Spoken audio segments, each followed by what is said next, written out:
Olá, bem-vindos de volta ao Doses Milionárias aqui no Espaço de Gerontologia Prática, onde a gente discute sempre temas relacionados à maturidade, envelhecimento, desde questões de saúde até questões de negócios. E hoje eu estou com uma colega fisioterapeuta aqui, a Juliana Marins, que é minha xará também, e que tem uma clínica que é integrativa, fisioterapia e neuromodulação. É isso, Ju? Reabilitação e neuromodulação. Ela vai falar melhor, um pouquinho mais sobre a clínica e tal. E hoje a gente vai falar de um assunto super importante, que são as doenças neurológicas e a reabilitação desses pacientes.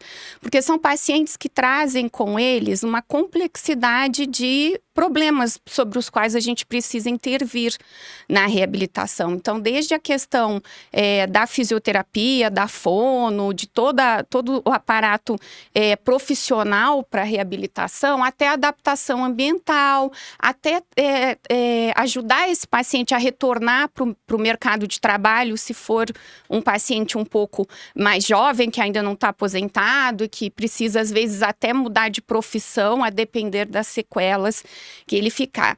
E a gente sabe que o acidente vascular cerebral tem uma incidência altíssima, né? É o popular derrame. E é pouco falado, apesar da alta incidência. Hoje a gente tem muito as pessoas falando de doença de Alzheimer, e aí me dá a impressão, né, Ju, que parece que o pessoal esqueceu um pouco do AVC. E é uma doença de incidência alta que ataca pessoas de várias idades, claro que muito mais os idosos. E a gente tem mais uma outra série aí de doenças neurológicas que a gente acompanha na reabilitação também. Eu também sou físio, né? Para quem não se lembra, trabalhei bastante tempo com reabilitação. Hoje eu tenho uma empresa de consultoria, né? Quem já me assistiu aqui sabe disso. E de cursos, capacitações profissionais, mas atuei muitos anos no mercado também de fisioterapia. Ótimo. Tá bom. Bem-vinda, Ju. Obrigada pelo convite, obrigada pela recepção, pela Eu que agradeço você ter aceitado vir falar com a gente um pouco sobre o seu trabalho tão importante, né? Não tinha como negar, né, Ju, porque é um assunto muito relevante. Considerando, como você falou, né, a complexidade dos casos, a complexidade das sequelas, o impacto que isso gera tanto no paciente quanto na família, as pessoas ao redor, com relação também ao retorno ao trabalho, adequação do ambiente de casa, enfim, né? Então, eu acho que a gente vai conseguir trazer informações bem importantes aí para quem está assistindo agora ou vai assistir depois, enfim, mas que escutar esse bate-papo que vai se beneficiar de alguma forma. E a gente está no mercado aí há muitos anos, né, Ju? Sim. Quantos anos que você já está no mercado da física? Eu faço agora 23 anos, 23 anos. Pois 23 eu também já estou há mais de 20 anos. E a gente viu aí ao longo desses anos todos o surgimento de outros recursos, né, para tratamento desses pacientes. Porque muitos ficam com sequelas que muitas vezes parecem permanentes e até se adequam a viver com aquela sequela, enfim. Mas a pessoa está sempre buscando uma forma de resolver, de melhorar, até porque a gente tem o acúmulo das questões do envelhecimento. Então, às vezes as pessoas me perguntam assim, mas AVC é uma doença progressiva, que nem esclerose lateral amiotrófica, que nem outra doença? Eu falo, não, gente, não é progressivo. A questão é que as pessoas todas envelhecem, né, Ju? E o aumento da expectativa de vida não foi só para quem não tem uma sequela, é para também quem tem. Sim. Né? Então, o processo de envelhecimento dessas pessoas, digamos assim, que até jovens que sofrem AVC por uma série de condições, eles também vão envelhecer. Né? Então, é interessante você falar isso, porque essa semana me ligou uma paciente que acabou ficando amiga, né? Porque a gente fica muito tempo acompanhando, que eu acompanhei no SARA. Da família, né? Que eu acompanhei no SARA, então eu conheço os pais dela, eu conheço toda a história dela, já tem 11 anos de AVC. Mais pertinho um pouquinho, Ju, vou te interromper. Melhorou? E ela me procurou para uma reavaliação. Né? Por quê? Porque assim, o tempo está passando, eu a conheci assim que ela teve o AVC, né? E 10 anos, 11 anos depois, ela ainda tem demanda. Mas esse ainda tem demanda, isso serve para todo mundo, porque nós também, né, pessoas que não têm sequelas neurológicas, elas também terão demandas ao longo da vida, Sim, né? sim. Então, O próprio envelhecimento gera demandas neurológicas, né? exatamente, E exatamente. mesmo que seja só envelhecimento natural, gente, mesmo que não tenha uma doença associada, mas a gente tem uma demanda neurológica. Exatamente, não precisa ter uma sequela, né? A gente em algum momento vai precisar de adequação, né? E só para falar um pouquinho assim, como é que eu cheguei, né, na reabilitação neurológica, quando eu me formei, meu primeiro emprego foi no SARA, né, no SARA de Fortaleza, e eu trabalhava no início com crianças com sequelas neurológicas. Aí, fiquei em 2012, 2004, saí, pedi demissão do SARA, voltei para o Rio, eu sou carioca, trabalhei como professora universitária, fiquei na supervisão de estágio, sala de aula e tal, dei a minha contribuição e falei, não, agora eu vou voltar para o SARA, que eu gosto mesmo de atender, né? Embora eu ache louvável, assim, a carreira acadêmica, eu acho incrível, é muito bacana. Tenho contato com meus alunos até hoje. Essa semana estava uma aluna minha da época, isso já tem 15 anos, me mandando mensagem para discutir paciente. Muito legal isso, né? A gente mantém um vínculo. Mas aí, quando foi em 2009, eu resolvi voltar para o SARA. Aí fiz a prova e vim para Brasília. E aqui em Brasília eu já fui trabalhar com paciente neurológico adulto. Então, desde que eu comecei a trabalhar, já na época da faculdade, a minha paixão já era a parte de neuro, né? E aí em 2022, né, como é que eu fui parar na integrativa, como surgiu a integrativa, foi que em 2022 eu saí, pedi novamente a demissão do SARA e fui Duas passagens aí pelo SARA, né? Duas passagens pelo SARA. E foi incrível, assim, foi uma época muito bacana da minha vida, porque nesse momento que você começa a entender que fisioterapia, o que é de fato reabilitação, né? Sim. Porque às vezes as pessoas não sabem a diferença de reabilitação e fisioterapia. São coisas distintas, né? A fisioterapia é um dos pilares do processo de reabilitação, tá? Então, no início, a integrativa era fisioterapia e reabilitação. E eu tirei o nome fisioterapia justamente porque a minha intenção é ampliar essa visão. Porque no SARA a gente trabalha, né? O SARA trabalha muito em equipe. Eu acho que esse é um grande diferencial do SARA. E foi uma coisa que me moldou, foi um estilo de trabalho, né? Que me moldou, trabalhar em equipe interdisciplinar. E, obviamente, foi uma escola para mim no sentido de conhecer muito da atuação de outras áreas também.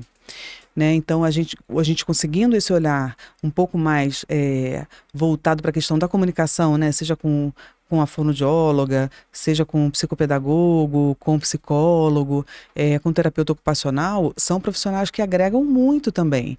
Porque a ideia que as pessoas têm é assim, não teve um AVC, ou tem doença tem que fazer fisioterapia. E aí joga uma bola, né, para fisioterapia que não é só nossa. Né? E que não vai suprir todas as necessidades, né, do Certamente, paciente. Com certeza. Até não. essa parte da psicologia, eu sempre falo que é importante, porque o paciente, depois que ele tem um diagnóstico de uma doença neurológica, é difícil psicologicamente para ele. Com Se certeza. for uma doença progressiva, então, como uma esclerose lateral amiotrófica, doença de Parkinson, ele vai ter que lidar psicologicamente com isso. Sim. Né? E ele não vai ter desenvolver um trabalho de reabilitação física tão bom se ele não tiver um cuidado desse lado psicológico também. Porque aí você está lidando com o futuro, né, Ju? A pessoa pensa assim, mas como que vai estar a minha vida daqui 5 anos? Daqui 10 anos? Eu vou estar dependente? Alguém vai ter que cuidar de mim? Né? Como é que vai ter que estar a minha casa? Eu ainda vou poder estar morando numa casa com escadas? Para onde que eu vou me mudar? Então, é uma série de coisas que passa na cabeça do paciente e da família que precisa desse suporte interdisciplinar, né? Com certeza, porque já atendi, né? Já acompanhei esse tempo todo de experiência que no SARA a gente começa a acompanhar o paciente logo no início da reabilitação. Então a gente muitas vezes acompanha durante anos esses pacientes, desde o momento que eles saem do hospital até o retorno para casa e o retorno à vida, Sim. né? E esse momento de transição ele é um momento muito difícil, porque aquela pessoa que era antes do AVC é uma pessoa com outras necessidades agora, uma pessoa diferente, com outro, né, em alguns casos tem alteração do comportamento, tem casos de com uma depressão associada. A gente sabe que pacientes com Parkinson, com AVC, né, mais de 30% deles podem cursar também com quadro de depressão, e isso tudo vai interferir no desempenho dele de todas as atividades, né? Então as Sem pessoas focam dúvida. muito na fisioterapia e acabam por deixar de lado aquele momento do dia a dia que a gente faz no automático: pentear cabelo, escovar dente, né, usar o banheiro, tomar banho, sair de casa, só que agora não está andando, vai na cadeira de roda, vai com uma bengala, que lugares que ele pode explorar, como é que ele vai fazer tudo isso de uma forma segura, como é que está o raciocínio dele, se ele tem capacidade de planejar as atividades, o Até porquê de perceber os perigos, né? Exatamente. O porquê que está fazendo, o porquê que não faz. Ah, é o teimoso, né? Então, são coisas que a gente vai explicando para a família, e de repente você vê que parece que acendeu uma luz assim para a família, porque também tem isso, né? As pessoas falam assim: ah, não, o paciente que teve a sequela é ele que é responsável pela reabilitação dele. Na verdade, não é bem isso, porque se a gente fosse fazer um esquema, um desenho, digamos assim, né, da composição da equipe de reabilitação, no centro está o paciente, porque é tudo centrado nele, e o primeiro círculo em volta dele é a família, Sem dúvida, né? sem E dúvida. depois é que vai entrar a equipe de reabilitação, porque ele vai fazer fisioterapia, vai fazer fono, vai fazer TO 2, 3 vezes por semana, e o dia tem 24 horas, a semana tem 7 dias e por aí vai. Então, se não houver o engajamento da família, e isso é porta de hospital, porta do consultório para fora, a gente não tem sucesso. Isso Exatamente. é fato, independente do diagnóstico, seja doença progressiva ou não. E claro, a gente hoje, com os recursos de saúde que a gente tem, aumentando a expectativa de vida, essas pessoas tendem a experimentar, em casos de doença progressiva, por exemplo, né, comprometimentos cada vez mais importantes, porque a pessoa, você tem o maior cuidado, você consegue aumentar a qualidade de vida, a expectativa de vida dela, e ela, consequentemente, vai experimentar também essa evolução. Sim, né? até o acúmulo de problemas do próprio envelhecimento natural, né? O que a gente estava falando antes. E, assim, as doenças neurológicas, assim como o envelhecimento, por isso que eu falo que todo idoso tem uma interferência neurológica, e às vezes as pessoas não me entendem muito, né? E elas falam assim: ah, mas como? Você está falando que toda pessoa idosa vai ficar com uma doença neurológica? Eu falo: não, não é uma doença neurológica, mas é uma interferência no funcionamento do nosso corpo, né? Sem dúvida. Então, a gente fica com os reflexos mais lentos, a gente demora mais para reagir ao desequilíbrio corporal. Isso tudo é neurológico, né? E quando a gente tem a doença neurológica interferindo nesse processo, se somando a esse processo, toda aquela relação desse corpo com o ambiente, ela muda mais ainda, né? Então, assim, a gente vê histórias de pessoas que foram... eu trabalhei no Ministério da Saúde com síndrome pós-pólio, né? E é interessante porque a síndrome pós-pólio é uma doença, né? Durante muito tempo se pensava que pós-pólio não existia, que era só do envelhecimento do paciente. Hoje se compreende melhor isso. Mas eram pacientes que foram independentes, se reabilitaram, foram independentes, e aí eles voltaram a ser dependentes. E aí eles ficaram idosos e ficaram mais dependentes ainda, né? E aí, quando a gente fala de família, que você está falando, você precisa engajar todo mundo, porque às vezes você vai ter que interferir na casa dele. Você vai ter que mexer num banheiro que é usado por todas as pessoas da família. Se for uma casa que tem um banheiro só, né? Você vai ter que, às vezes, mudar esse paciente de quarto. Você vai ter que interferir sobre esse ambiente do quarto. Então, assim, é todo um conjunto que precisa da colaboração da família. E eu acho, Ju, a gente se propôs a falar de neuromodulação também, que eu acho que é super importante da gente falar, porque muitas pessoas não conhecem, que isso também causa um desconforto psicológico no paciente, sabe? E contribui muitas vezes com o surgimento da depressão, né? Ah, não tem a menor dúvida, principalmente Porque quando você tem, que é isso, né? A gente tem uma expectativa de vida aumentada, as pessoas podem ter um AVC com 60, 70 anos, ou enfim, até antes. Mas o fato é que muitas vezes existe uma inversão da relação. Porque Isso. agora não é mais a mãe que cuida do filho, é o filho que vai cuidar dos pais. E essa inversão é muito difícil, porque você ainda tem uma relação de autoridade, você tem uma relação de respeito, digamos assim, mas que agora fala assim, olha, agora eu vou ter que dar banho em você. Né? Como é que funciona isso? Né? Às vezes é um filho cuidando da mãe, e aí tem a questão, né? A mãe quer privacidade, não quer que o filho veja, enfim. Então, tudo isso faz parte do processo. Então, essas pessoas, elas podem fazer a fisioterapia que elas quiserem.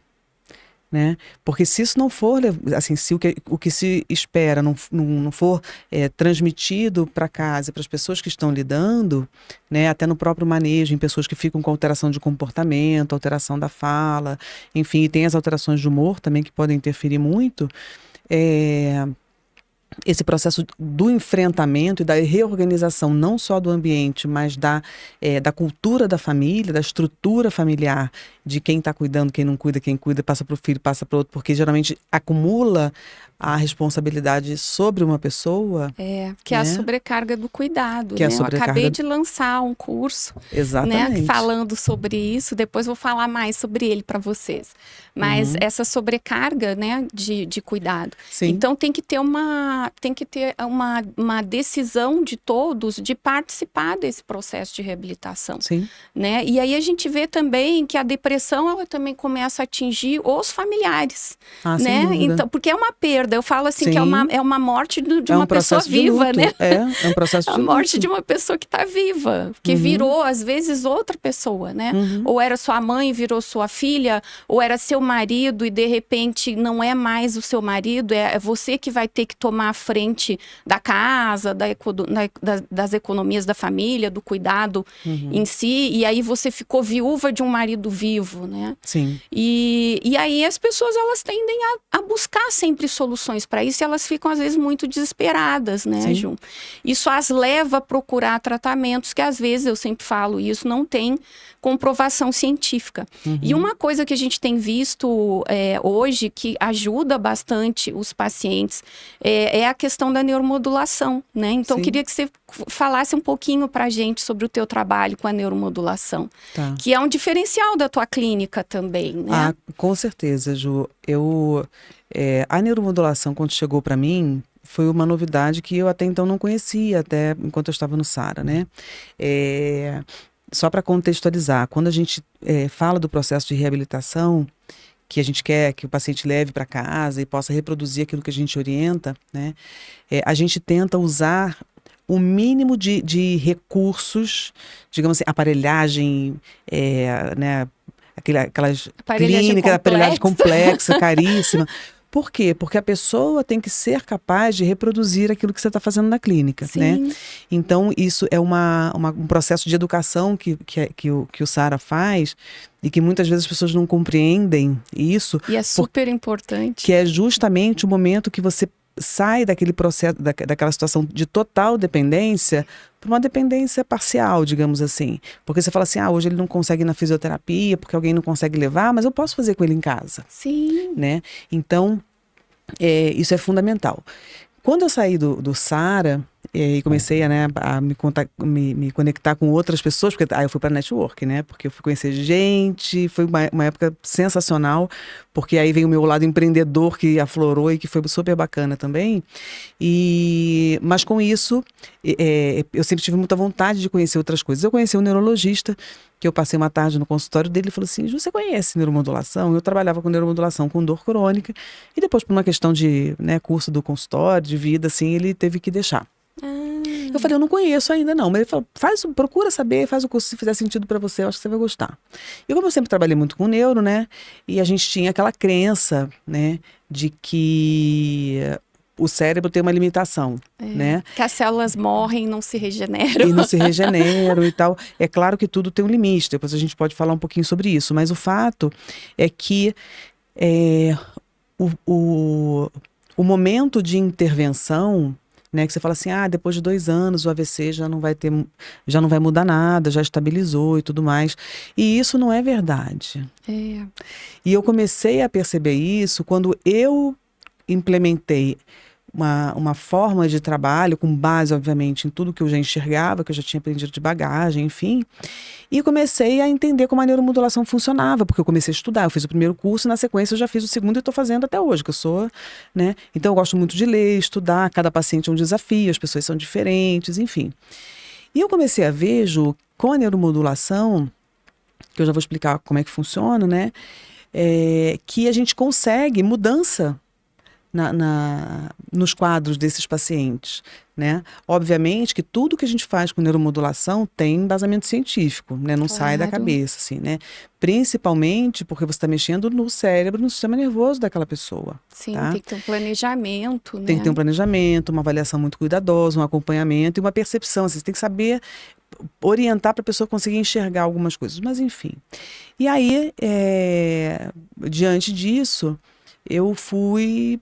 Nesse segundo curso que eu fiz, eu passei uma semana em São Paulo, em atendimento com pessoas que tinham indicação de neuromodulação e, grande maioria, pacientes neurológicos e pacientes crônicos com doenças psiquiátricas, né, diagnósticos de depressão, ansiedade, em diferentes graus, autismo, TDAH, dor crônica, fibromialgia.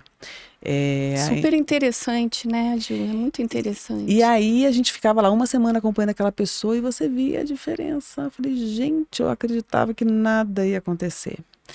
E não é verdade. Então eu comecei a perceber que algumas pessoas de fato respondem. Eu tenho pacientes hoje com mais de 5, 6, 7 anos de AVC, né? E que tem resultado. Isso é muito legal, porque é uma porta aberta para as pessoas que estão sofrendo com o acúmulo de sequelas com o passar dos anos. Sim. Né? Então, aquela pessoa que estava estável e aí, de repente, ela teve uma piora, ou às vezes a sequela não piorou, mas está afetando mais a vida dela por conta de outros problemas. Né? É claro que assim, a gente não vai reverter uma lesão neurológica, a gente não vai interromper a progressão da doença, não é isso. Mas eu via, porque assim, quando você avalia uma pessoa em uma fase aguda do AVC, a resposta dela é assim, eu quero voltar a ser como era antes. Aí passa um tempo, eu já sei que eu vou ficar com uma sequela, mas eu queria melhorar tal coisa. Depois de passar 5, 6 anos, ela falou assim, olha, eu já sei que eu tô nesse quadro, mas assim, a minha mão tá muito dura, né? Eu ainda tenho dificuldade, será que dá para refinar isso? Tá? É nesse sentido. Então, por que eu falo desses exemplos que eu tenho de mudança no quadro? Que para a pessoa que já passou por esse processo de enfrentamento, mas que ainda assim, aquela sequela interfere, por exemplo, na hora de vestir, na hora de tomar banho, na hora de colocar uma tala na mão, né? A mão fica muito fechada, é difícil fazer higiene. Esses começam a ser pequenos detalhes que que diferença isso faz? Gente, cada um tem, né, tem a sua questão, né? E né, eu estou dando um exemplo aqui falando dessa paciente minha, que ela tinha muita espasticidade, que é aquela rigidez, né, que fica depois do AVC, a mão muito fechada, o braço muito dobrado, qualquer esforço que ela fazia. E a gente fez um protocolo com ela, não é a neuromodulação sozinha, é a neuromodulação junto com a fisioterapia, com orientação. Ela é uma pessoa muito ativa, faz atividade física regular e tal.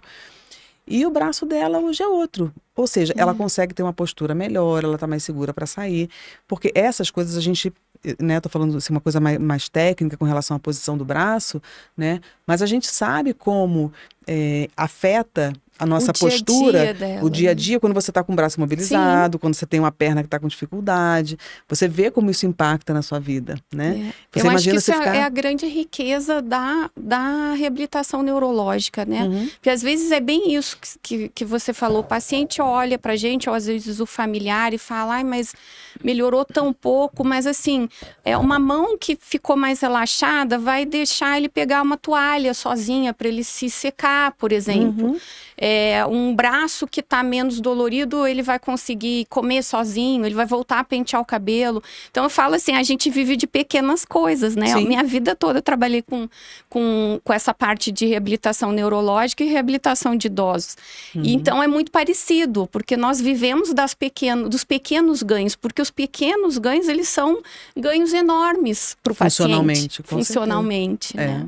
Sem dúvida. E isso, assim, nós somos formados, né, da nossa carga genética, né, de tudo que a gente tem dentro da gente, mas também no ambiente que a gente vive. Né? Então, tudo que a gente aprende, tudo que a gente faz no nosso dia a dia, nada mais é do que explorar o ambiente que a gente está. Sem dúvida. Né? Então, esse ambiente, a gente tem que saber explorá-lo, mas a gente também tem que saber que ele precisa se adequar às nossas necessidades. Né? E é nesse sentido que você, por exemplo, né, no caso dessa moça, Juliana, eu já estou conseguindo fazer um exercício no Pilates, que eu não conseguia fazer. Para ela já é uma grande diferença. Por quê? Porque esse exercício vai fazer diferença numa dor que ela pode ter no braço, porque o braço fica muito parado, ela já não conseguia mobilizar, a posição que ela vai dormir, o jeito que ela se levanta da cadeira, ela está muito mais rápida. Antes ela só andava de bengala, hoje quando ela vai no consultório, ela sai e não está nem aí. Né? Ela vai super segura. E isso pode evitar uma queda, né? Imagina que ela também está muito mais risco. segura. Né? Então, nesse sentido que a gente valoriza esses pequenos ganhos, né?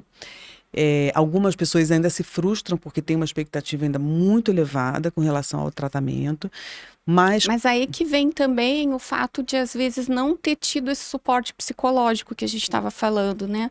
De ajudar a compreender a doença. Eu falo muito no meu curso sobre essa questão da inversão de papéis, né? Que as filhas, geralmente são filhas que cuidam, né? A gente tem filhos cuidando, mas muito mais filhas que cuidam dos idosos. Então, eu falo, é a sua mãe, é o seu pai que virou seu filho, sua filha, né? E se isso não é bem esclarecido, se isso não é bem trabalhado, no futuro, a gente vai ter uma sequela disso também. Então, não são só sequelas físicas, são sequelas psicológicas, né? São conflitos, exatamente. E aí a pessoa fica com essa expectativa ruim, que é de achar que ela vai achar um milagre que vai trazer a mãe dela de volta, ou vai trazer o pai que ela conhecia de volta, ou o marido antes do acidente vascular cerebral. E aí a gente vê essa síndrome da barata tonta, que foi um termo que eu criei, né, Jo? Porque é isso que a gente vê, né? A pessoa fica igual uma barata tonta, procurando inúmeros tratamentos, né? Em busca de uma expectativa que não existe, que não é plausível, né? Para aquele caso, porque ela não foi bem trabalhada lá no início. Então, a gente tem uma responsabilidade, enquanto reabilitadores, de dar uma atenção para essa compreensão. Né, do paciente, do que ele vai ter a curto, a médio, a longo prazo, e o que a gente tem de recursos que vão poder ajudá-lo, né, nessas pequenas coisas. Né? É você trocar o pneu com o carro andando, né? Porque a vida tem que continuar. E o que você vai fazer agora, né? Então, né, eventualmente, acontece bastante, né?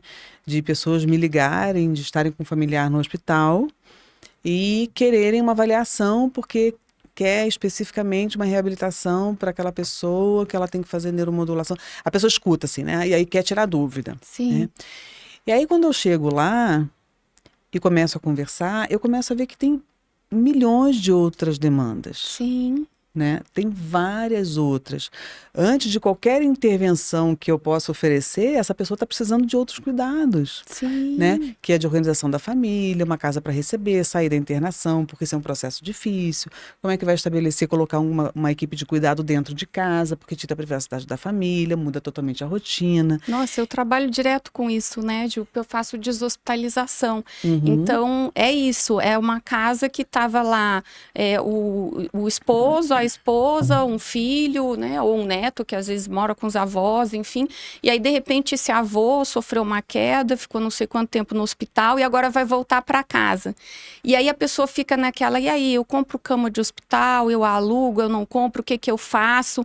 Eu vou ter que contratar cuidador. E aí a casa toda sofre uma mudança Sem aí, dúvida. né, que é significativa. E é aí que você tem que destontear a barata, né? Porque se a barata... E é isso, a pessoa, quando recebe um diagnóstico como esse, se for principalmente uma pessoa que é referência na família, seja pai, mãe, qualquer pessoa que seja uma referência X, né? Mas que seja uma pessoa que é aquela que organiza, é aquela que agora não está mais ali para fazer tudo que ela fazia, fazer compra, vai no banco, ou cuida dos netos, cuida dos filhos, enfim. Então, a família entra meio num desespero. Total. Vou fazer um monte de coisa, tudo que eu puder. Tá errado isso? Não, não tá errado. Mas é importante, Ju, isso é uma coisa que eu sempre reforço. Procure um profissional que vai enxergar para você, que vai te ouvir. Porque o te ouvir não significa fazer o que você quer. Né? Porque a pessoa pode falar assim, olha, eu quero que ela faça fisioterapia, não sei o que, não sei o que. Não, mas eu quero... Não. Porque às vezes não é o que a pessoa precisa. Porque não é o que a pessoa precisa. Né? Então, por exemplo, eu volta e meia recebo um contato assim de pessoas perguntando sobre indicação de órtese, né? Não sou terapeuta ocupacional, tenho mas experiência. Você é ótima nessa parte das órteses, tenho viu, experiência. gente? Quem tá precisando de órtese, a Ju é super especialista nessa área. Pela minha experiência no Sara, porque... Que trabalha muito, né, com órtese. A gente trabalhava muito lá e eu passei um tempo também na oficina ortopédica, né, porque a gente tem um lado fundamental do terapeuta ocupacional, porque ele tem o traquejo, aquela manha, né, de desenvolver, eles são muito criativos, né, e o fisioterapeuta vai trabalhar junto, né, na hora de fazer o treino ali, de botar o paciente para usar a parafernália lá, né. Mas, enfim, então na época eu trabalhei um tempo na oficina ortopédica, então isso me deu uma experiência com órtese. E às vezes as pessoas, por exemplo, vou dar um exemplo simples, que é simples pra gente que trabalha, mas às vezes pra família ainda fica um estigma, né? A pessoa tá acamada, ela tem uma deformidade dos pés, o pé tá na ponta. Ela não levanta, ela não, né, aquele pé não interfere em nada para ela, mas a família tá incomodada com a posição do pé. Juliana, não é bom botar uma órtese? Então, assim, ao invés de falar assim, olha, eu quero uma órtese, vem aqui fazer, porque tem gente que vai lá e faz.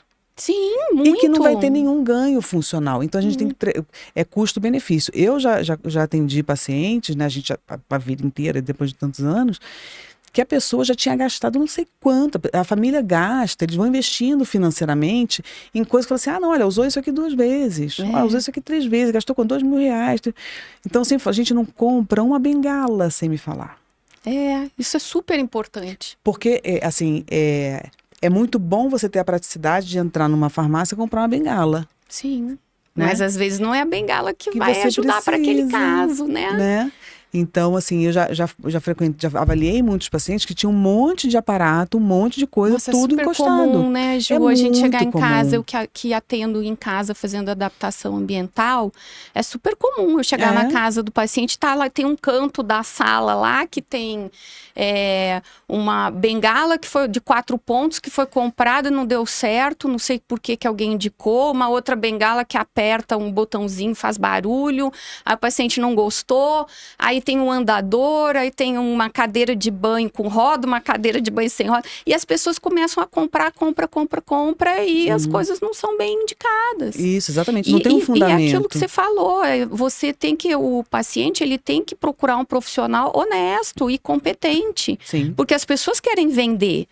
Eu sempre falo para quem está saindo do hospital, se você sair tiver o seu familiar está saindo do hospital e você for lá na loja, a pessoa vai te vender uma cama hospitalar chiquérrima, caríssima, com 1000 controles remotos e tal. Enquanto que, às vezes, para o caso do paciente, nem precisa cama hospitalar, né? Nem vai precisar. Sim. Então, é complicado isso. É complicado.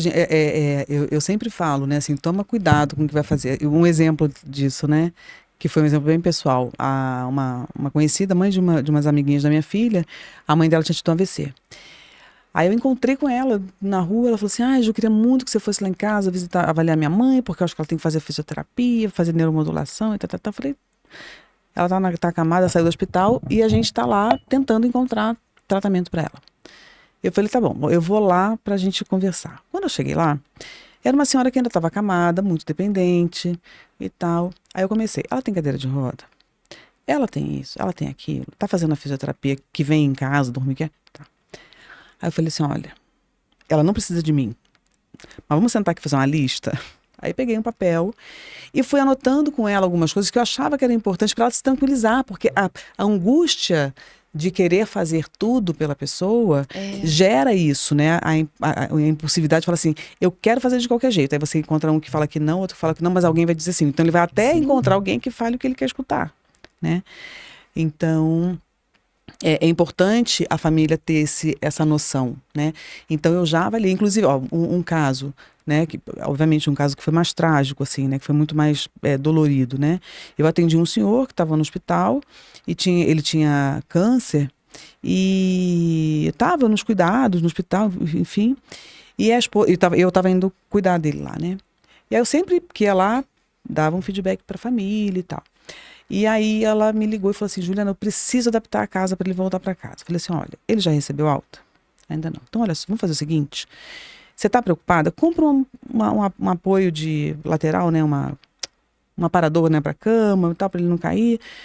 Ah, é porque eu vou comprar uma cama no hospital. Não compra nada, espera. A hora que ele sair do hospital, você pensa. Né? Aí eu posso ir na sua casa, não te conheci ainda, mas vou na sua casa e tal. Porque eu também tenho essa noção da adaptação, né? Porque a gente também trabalhava muito com isso. Também se trabalhava muito. Se trabalha, né? Trabalha. Muito com isso. E ela queria fazer um monte de mudança na casa. Eu falei, olha, espera um pouco, tá? Obviamente que esse foi um caso mais trágico, o senhor faleceu no hospital, né? Então, esse cuidado de você segurar um pouquinho, olha, espera. Não, eu não estava esperando que ele falecesse, não é isso. Mas é o momento de você fazer. Olha, talvez esse não é o melhor momento. Vamos esperar um outro momento? Sim, vamos deixa ele experimentar a cama dele com a guardinha ali, com o guarda-corpo, para ver se ele vai adaptar. Né? E, inclusive, essa adaptação da casa, né, Ju, quando as pessoas me perguntam, eu sempre falo assim, olha, a não ser que seja uma coisa muito gritante, que você fale assim, não, realmente isso aqui tem que mudar, a pessoa está voltando para casa dela. Ela quer as coisas dela. Sim. Ela quer a fotografia, ela quer o tapete, ela quer uma televisão, ela quer o ambiente dela de volta. E isso super interfere na reabilitação, não né? Tem a menor Porque dúvida. assim, essa chegada num ambiente que ela já conhece, que já é familiar, e que ela se sinta acolhida, é claro que ela vai ficar psicologicamente melhor e ela vai ter o desejo de se engajar mais no tratamento. Sem dúvida, né? Então, assim...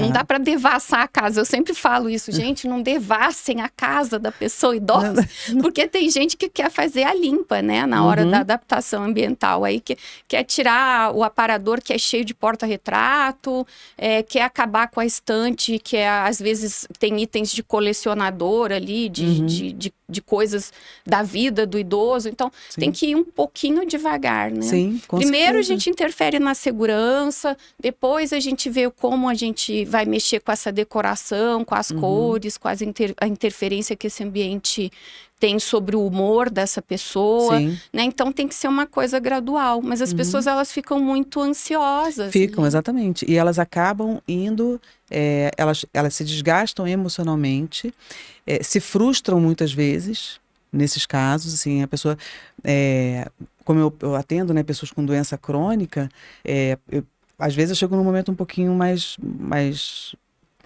cedo, digamos aqui, mais precoce, né? Mas aquelas pessoas que eu já avalio numa situação um pouquinho mais avançada, um pouco mais à frente, quando eu vou ouvir a história, ela já fez tudo. Ela já experimentou tudo, né?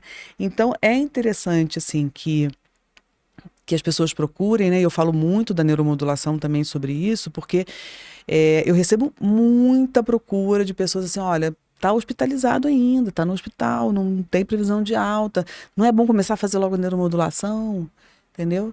Eu sou a primeira a dizer que quando não é para fazer, eu falo, não faça agora, não é o momento, não vai aproveitar, né? Como... Às vezes ainda tá num processo inflamatório ali, né? Após um AVC, por exemplo, que tá ainda absorvendo, se for um AVC hemorrágico, ou se readaptando, né? Não, e pode ser isso, né? Pode ser essa questão clínica, né? Que o paciente precisa estar mais estável, mas quando a gente fala em neuromodulação, Ju, só para assim, para quem não conhece muito bem o termo, né? A neuromodulação é um termo que a gente usa para toda e qualquer mudança que acontece no nosso cérebro diante de um estímulo, né?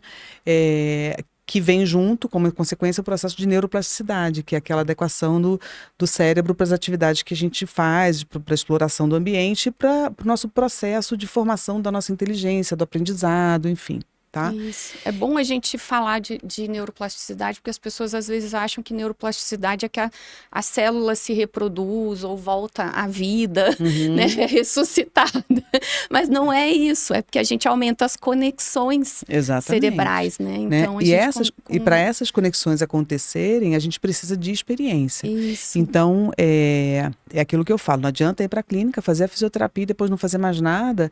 Por quê? Porque essa conexão que a gente faz nesse processo de neuroplasticidade, ela acontece por um processo de aprendizagem, e eu sempre falo, ir para a escola todo dia e depois você vai espaçando, né? Então contínuo, é contínuo, tá? Então, se eu treino hoje, faço um treino hoje de uma função daquela mão, por exemplo, aquilo ali tem que se repetir. Por quê? Porque eu tô treinando, eu tô ativando o cérebro, mas aquele cérebro precisa reaprender.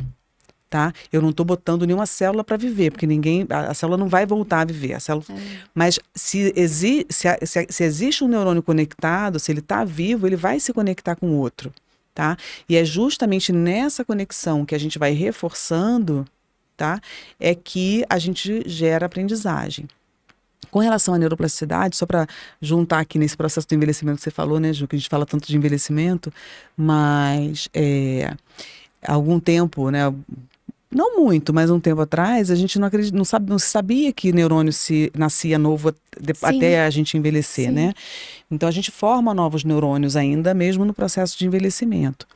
E isso gerou muita polêmica, né? Ainda gera muita polêmica, porque se fala muito do uso das células tronco neurais. Sim, né? sim. E Dos que fatores de crescimento neurais. Isso, né? Mas que a gente ainda hoje não tem evidências de segurança em seres humanos de fazer células tronco neurais.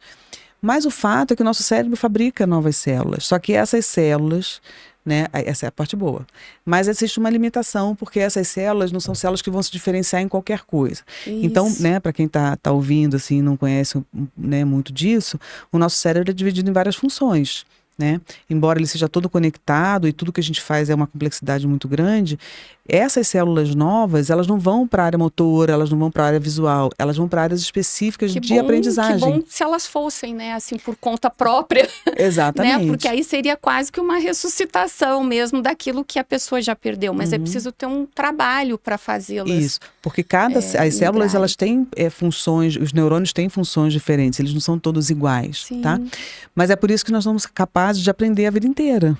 Porque essas células, elas estão formando novas conexões, são células novas que podem ajudar nesse sentido. Então, até aquelas pessoas que você fala assim, não, essa aqui não tem mais jeito. Gente, alguma coisa você pode explorar dela. Nunca é tarde, né? Exatamente, nunca é tarde.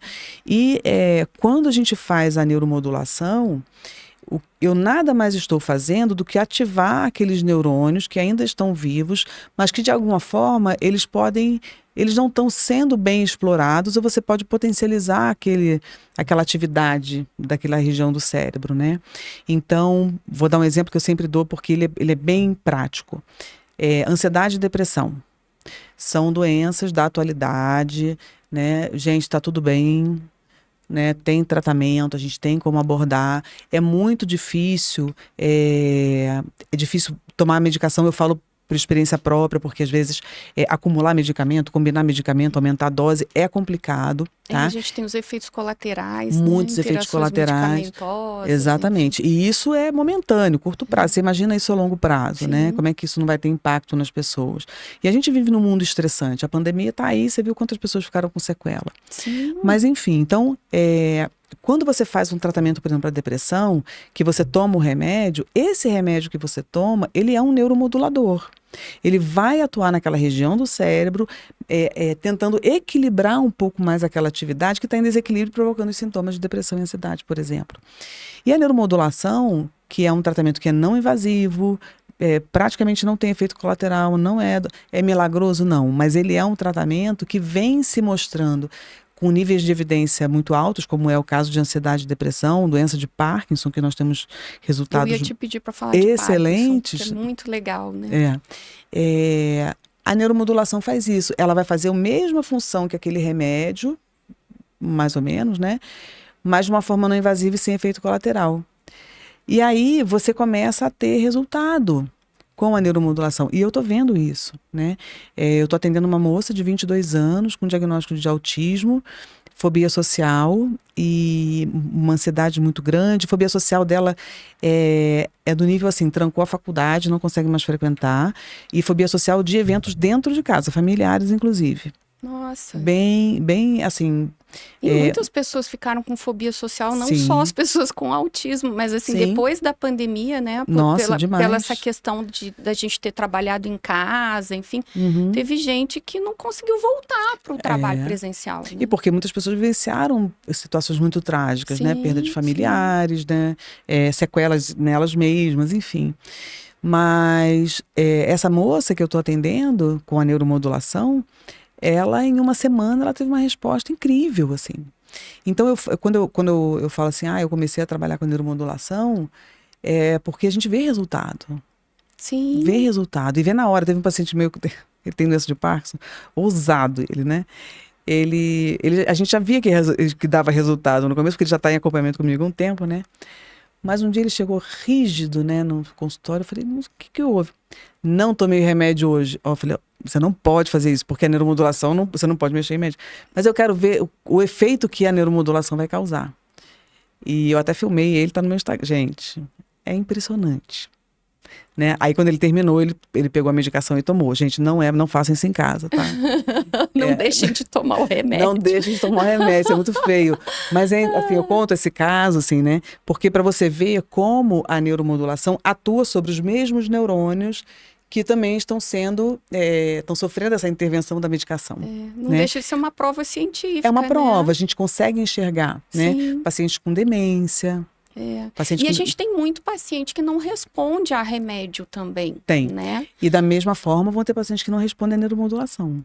Isso é importante falar, né? O que funciona para um pode não funcionar para outro. Embora a gente hoje tenha uma evidência de que, evidências científicas que embasam a gente poder transferir aquele tratamento para o maior número de pessoas, nós teremos aqueles que não respondem ou respondem de uma forma mais lenta, né? O que é bom para você não é bom para mim. O remédio que você toma, né? Diferente daquela galera que senta na mesa assim, gente, eu tô tomando um remédio, toma aqui, ó. E começa a trocar remédio. Receita pro outro. Uma receita para o outro. Sem médico, não pode tomar remédio sem médico. Eu sempre falo isso. Então, assim, é justamente isso. Às vezes, não, se funcionar para mim, eu vou indicar para outra pessoa. Gente, o que funciona para você pode não funcionar para ela. Não significa, não é um resultado garantido, né? Hoje eu estava falando com a minha social media e a gente estava falando sobre chá, porque chá é um remédio também, né? É um fitoterápico. Então, assim, as pessoas também ficam receitando chás umas para as outras como se chá fosse água. E não é uma ciência, tem uma ciência por trás disso. Tem pessoas que têm alergia. Eu estava contando para ela que eu tive uma alergia a chá de sene, que eu fiquei toda empipocada. Então, assim, nem um simples chazinho é tão inofensivo assim, né? Nada, tudo vai funcionar ou não vai funcionar, vai ser bom para uma pessoa, vai ser ruim para outra. Com certeza. Né? Então tem que ser muito analisado isso. Sim. Agora, Ju, a gente está numa onda, eu falo assim, de alguns diagnósticos, né? Depois da pandemia. Eu acho que transtorno do espectro autista, a gente tem visto muito mais o diagnóstico, até por conta do preparo profissional em identificar, né? Porque a gente sabe de pessoas que foram diagnosticadas só na vida adulta, porque antigamente não tinha essa capacitação para o diagnóstico. Mas, depois da pandemia, eu tenho observado que TDAH, né, o transtorno de déficit de atenção e hiperatividade, para quem não sabe, o significado da sigla, tem aumentado, assim, substancialmente. E ano passado eu fui para o BRAIN, aquele congresso internacional de neurociências, e vi vários trabalhos da USP, da PUC sobre isso, falando tanto de TDAH quanto de problemas gravíssimos de memória. Então, queixa de memória é um negócio que está todo mundo queixando, e não necessariamente é porque você está com uma demência, porque as pessoas ficou meio que provado que a Covid deixou uma sequela também de funcionamento do cérebro, né?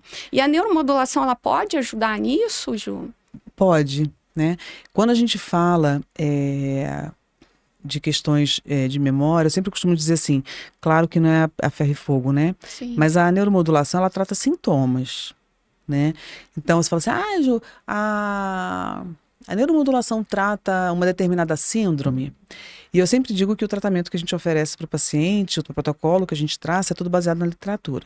Se eu for procurar na literatura neuromodulação para uma determinada síndrome rara, eu não vou achar. Não é que ela não trata, ela não vai mudar a síndrome, mas a gente pode melhorar a função do sistema nervoso diante daquela queixa ou daquele sintoma que o paciente apresenta, tá? O pós-Covid, se você jogar no PubMed ou alguma plataforma de pesquisa, síndrome pós-Covid, você vai encontrar milhares de artigos que falam sobre isso, porque se acreditava muito que as pessoas iam ficar com sequela motora, sequela respiratória, e de repente você viu um monte de gente com problema de memória. Pois é, menina, e eu na época da pandemia, eu estava ainda no Agarran, e assim, eu vi toda essa, a gente tinha um ambulatório lá, né, de neuro, e uma colega minha que tomava conta desse ambulatório, e foi feita uma desconstrução toda desses ambulatórios, e tudo se voltou para a área respiratória, né? Eu não sei, eu saí do Agarran, então eu não sei como é que tá hoje, mas eu acho, assim, que foi uma falha do sistema, porque foi uma demora em compreender que tinha muita coisa além da questão respiratória. Com certeza. Mas eu acho que foi novidade, muita coisa foi novidade para todo mundo, e foi um evento que trouxe pra gente uma experiência para ver o que ia acontecer depois. Ninguém sabia o que ia acontecer, né? E de qualquer forma, eu acho que existe, né, essa questão da memória, e existem também outras questões associadas à própria pandemia, né? Então, quando a pessoa fala assim para mim, Ju, eu não durmo bem, a neuromodulação ajuda no sono? Aí eu falo assim, olha, gente, dormir a gente dorme. O que está acontecendo para você não dormir? Quando você vai investigar um pouco mais a fundo, você começa a entender e por que a gente faz isso, tá? É importante a gente saber. Eu não sou psicóloga, né? Enfim, mas esses pacientes que precisam de acompanhamento, eu sempre encaminho por um colega que é importante o paciente ter esse acompanhamento. Mas geralmente são pessoas que têm alguma coisa associada a uma depressão, uma ansiedade, um estresse do cotidiano, um processo de burnout.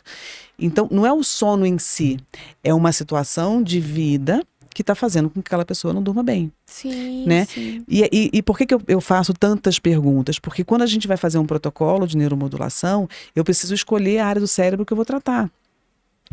Então, para eu tratar... Interessante demais para eu tratar a área que é correta, que vai ter o reflexo secundário, digamos assim, no sono, por exemplo, eu tenho que entender esse processo.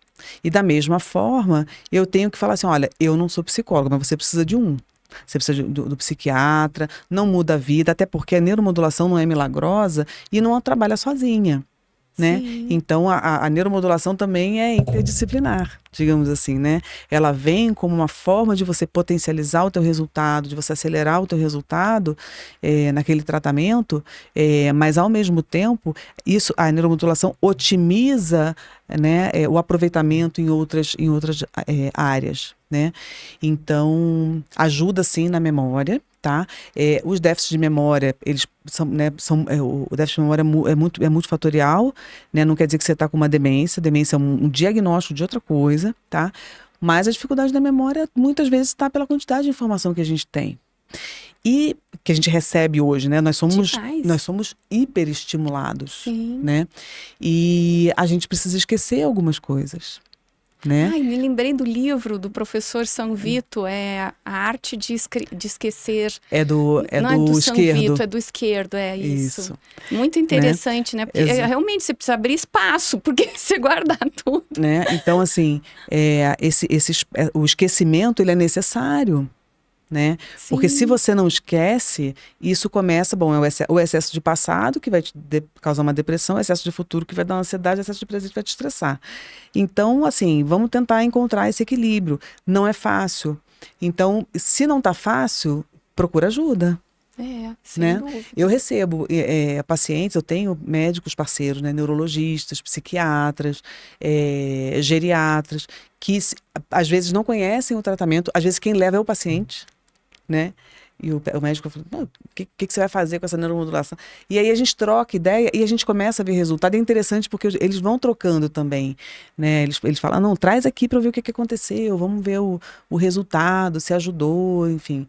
Então, isso é outra coisa, né? Trocar com os profissionais é muito legal. É muito interessante. É uma forma também de você mostrar o serviço, porque na verdade é um pouco novo, né? Se a gente for pensar, né? A neuromodulação, ela surgiu de uns tempos para cá, não se falava tanto assim. É, um pouco mais de 20 anos. Na verdade, o uso da eletricidade como tratamento, se você for procurar isso aí, é muito antigo. É muito antigo. Mas dessa forma Exatamente, porque a estimulação né? magnética transcraniana, por exemplo, ela é muito utilizada como diagnóstico também. Só que começou a se perceber que ela tinha efeito para essas pessoas. Né? Que coisa interessante. Efeito em sintomas, digamos assim, né? Então, essa questão de memória, por exemplo, dessa agitação que a gente vive hoje, muita informação está sempre correndo, enfim, se você pergunta assim, o que funciona para uma criança com TEA, por exemplo, como eu dei o exemplo dessa moça, você vai ter uma melhora do comportamento social, da verbalização, uma diminuição da ansiedade, comportamento repetitivo, estereotipia, né, a interação. Ela tem quantos anos, Ju? Essa moça tem 22. Tem 22. 22. Mas as crianças podem usar também. Crianças também podem fazer, tá? Nesses casos, a gente precisa ter um pouco mais de cuidado, escolher bem o equipamento, né? E interagir, né, com a família. E, de preferência, tentar executar em ambientes que sejam favoráveis para a criança. Porque, dependendo do nível, né, do TEA, por exemplo, são crianças que não aceitam muito, elas já têm uma restrição de contato, toque, né? Enfim, e que não compreendem muito bem, elas não engajam muito bem no tratamento, tá? Mas a gente vê diferença, né? Então, nessa questão, o déficit de memória também está relacionado à dificuldade de concentração, né? Sem dúvida. Dificuldade de concentração. E tem gente que, infelizmente, toma medicamento para tentar se concentrar mais. Gente, pelo amor, não pode, né? Então, você consegue, diminuindo esses níveis de ansiedade, que a gente fica, você tá lendo, tem que ler isso aqui, tem 10 minutos. A ansiedade para você tentar cumprir aquela determinada tarefa, se você diminui um pouco aquela ansiedade na região do cérebro específica, você automaticamente vai ter uma pessoa mais tranquila, que vai ler com mais calma, vai conseguir absorver, mesmo que ela não consiga ler tudo, mas ela vai, aquilo que ela leu, ela vai conseguir absorver muito mais. Nossa, isso que você está falando é tão importante, Ju, porque tem uma autocobrança também, sem né, dúvida. da pessoa.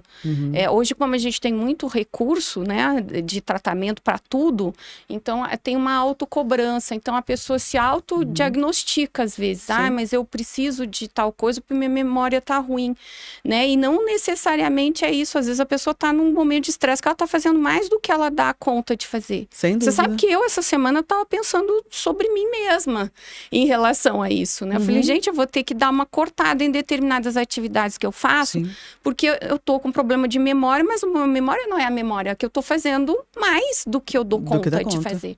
Exatamente. Né? E essa coisa, né, da gente estar o tempo todo em rede social, interagindo uns com os outros, né? Então, é uma coisa muito diferente da vida dos nossos pais, por exemplo. Não né? tem a menor dúvida. Sem dúvida que tinha um nenhuma. controle maior sobre a informação que a pessoa recebia, né? E tinha muito mais, eu acho assim que tinha muito mais essa questão de lazer também, de descanso. A gente se culpa quando a gente descansa, hoje em dia, né? Você está se culpando porque você tirou uma tarde sem trabalhar. Gente, eu não sei se acontece só comigo, não. Vê se acontece com vocês também. Quando eu vejo filme de época, que não tinha eletricidade, não tinha televisão, não tinha nada, eu falo assim, gente, o que as pessoas ficam fazendo o dia inteiro? Né? Você fica entediada porque a pessoa não fazia nada, mas é porque a gente faz coisa demais. Sim. Né? A verdade é essa, né? Elas liam, elas davam passeios na rua. Eu falei assim, eu tô precisando ler um livro, assim, eu tô precisando voltar um tempo. Eu fiquei 15 dias sem internet na minha casa. E por um problema lá que teve no cabeamento, enfim. Mas eu tava super incomodada, porque eu queria ligar o computador, mas a Guilhermina, que é minha filha, também queria ver a televisão, e a televisão, a gente só usa a televisão com internet. Hoje em dia só com internet. Então você vê como isso limita a nossa vida. Sem né? dúvida. E isso não pode ser, né? Infelizmente acaba sendo, né? Um motivo de estresse. Será que a gente tem como adaptar de uma outra forma? Né? E é a leveza, né? A gente tentar trazer um pouco mais de leveza para a vida, e né? para os pacientes neurológicos também, porque às vezes a pessoa ela fica, né, que ela, ai, bom, agora eu tô aqui, tive um AVC, tive uma sequela, fiquei hemiplégico, então que eu vou fazer? A pessoa fica muito desesperada, porque ela acha que ela está inútil, né? Que ela tem que voltar logo, o mais rápido possível, para aquele alto nível de performance, né? Eu tive uma paciente que eu gosto muito de falar dela, dona Anali, porque ela falava muito, ela já faleceu, infelizmente, que ela mudou a vida dela depois do AVC, porque só depois do AVC é que ela percebeu que ela podia parar, que ela podia viver a vida, que ela podia curtir, que ela podia se divertir. Olha só, gente. Interessante, né? E é isso mesmo, né? A gente tentar encontrar isso é a reabilitação. Né? Nada mais é do que a gente tentar encontrar formas de ter prazer em coisas que a gente tinha ou que a gente nunca soube que poderia ter.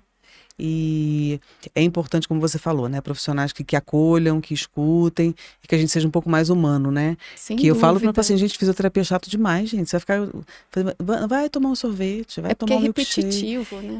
E é uma obrigação. A pessoa fica... E quando você chega no paciente, ele tá fazendo um monte de terapia. Fala assim, gente, olha só, vamos segurar um pouquinho? Será que não é mais legal assim hoje você ir tomar um café no shopping? Nossa, mas às alegria. vezes a gente tem que falar pra família, né? Tá com coisa demais, vamos tirar um pouquinho. Eu falo assim, inclusive assim, se quiser me tirar, eu saio, fico um tempo fora. Depois eu entendeu? volto. Eu já me dei alta, assim, falei, não, vai lá tomar o seu milkshake, vai tomar o seu café, porque é muito cansativo. Imagina pra gente, né? Sem dúvida. Qual é a diferença? É que muitas vezes o paciente não escolhe. Quem escolhe é a família. Por isso que o trabalho com a família ele é tão importante, é importantíssimo, né? A gente poder ter esse contato com a família e conversar com a família. E priorizar. Isso. Priorizar. A gente está chegando ao fim aqui, já acabamos o nosso tempo. Gente, passa eu queria 2 horas, voando, né? Mas você bom. vai voltar, Ju, porque a gente tem aqui muito que conversar ainda. Com certeza. Se tivesse 3 horas aqui, a gente ia ficar tarde. A gente tem história para contar, né? Mas mais de 20 anos trabalhando na área. Então, histórias não nos faltam, pacientes, exemplo não nos faltam, vivências, né? Mas é isso. Então, a gente vai marcar para você voltar aqui de novo para conversar mais um pouco. Ótimo. Mas eu queria super te agradecer por ter aceitado o convite e estar aqui falando um pouco pra gente sobre essa sua experiência, sobre a clínica. Queria que você deixasse os contatos da clínica, falasse que tipo de pacientes que você atende lá, pra gente... Então, lá eu atendo pacientes neurológicos, geralmente são pacientes adultos, né? Hoje está mais voltado para o paciente adulto, que tem a sequela de AVC, doença de Parkinson, demência, esclerose múltipla, polineuropatias, né? Enfim. Idosos também, que querem voltar a fazer uma atividade física, ainda tem receio de ir para uma academia, a gente também trabalha essa questão do retorno, né? Da fisioterapia geriátrica. E o paciente com neuromodulação. Na neuromodulação, a gente atende esses pacientes neurológicos, né? Pacientes idosos, mas são queixas específicas. Nesse caso, quando entra a neuromodulação, a gente já entra também com pacientes psiquiátricos, né? Com diagnóstico de ansiedade, pode ser uma ansiedade passageira, pode ser um estresse do dia a dia, situações do cotidiano, né? A gente tem como trabalhar de uma forma bem eficiente. Esses pacientes neurológicos também trabalham, a gente também trabalha com neuromodulação. E aí, nesse caso da neuromodulação, a gente também consegue atuar em crianças, né? Crianças, adolescentes, jovens adultos que estão com diagnóstico de TDAH, TEA, a gente também consegue trabalhar. O consultório fica aqui na Asa Norte, no setor comercial norte, no edifício America Office Tower. A gente tem uma sala que fica logo no térreo, logo na entrada. E nós temos também no primeiro andar um ginásio de reabilitação, que a gente consegue voltar mais para a fisioterapia, com realidade virtual, com esteira, com todo equipamento que a gente pode também trabalhar esses pacientes, né? Nessa questão da fisioterapia, né? E o telefone... Posso falar? Fala, 61. Telefone. Tá aparecendo também aí o seu Instagram. Tá. No, 61 99961 9996, que é o nosso contato de WhatsApp e telefone também. Fala de novo, Ju. É o 61 99961 9996. Quem entrar em contato com esse número vai falar com a Tati, que é a minha assistente maravilhosa, uma pessoa que é aquela que manda na nossa vida, né, Ju? Que seria da gente? Que seria da minha vida sem a Paulinha? Que seria de mim sem a Tati? Que a Tati é uma pessoa muito querida, muito organizada, ela vai tirar dúvidas quando ela não consegue. Eu também entro em contato com meus pacientes, sabe? Quando ela vê, assim, que a pessoa tá com dúvida, a doutora Juliana vai ligar para você. Eu ligo, a gente conversa, é bem bacana, assim, antes da gente marcar a primeira consulta. Então, podem entrar no Instagram, mandem mensagem, eu respondo também pelo direct e pelo WhatsApp, né? Pelo WhatsApp da clínica, falando com a Tati. Se precisar falar comigo, eu estou super à disposição. Ai, que ótimo. Obrigada, Ju. Eu que agradeço. Obrigada, gente, para quem nos acompanhou até agora. O programa também fica lá no YouTube, então quem não pôde assistir todo ou pegou o finalzinho vai poder ver desde o começo. Obrigada por nos acompanhar e na semana que vem estou aqui de volta, agora nas quintas-feiras. A gente mudou o espaço de segunda para quinta. É isso, gente. Tchau, tchau. Você acompanhou Doses Milionárias com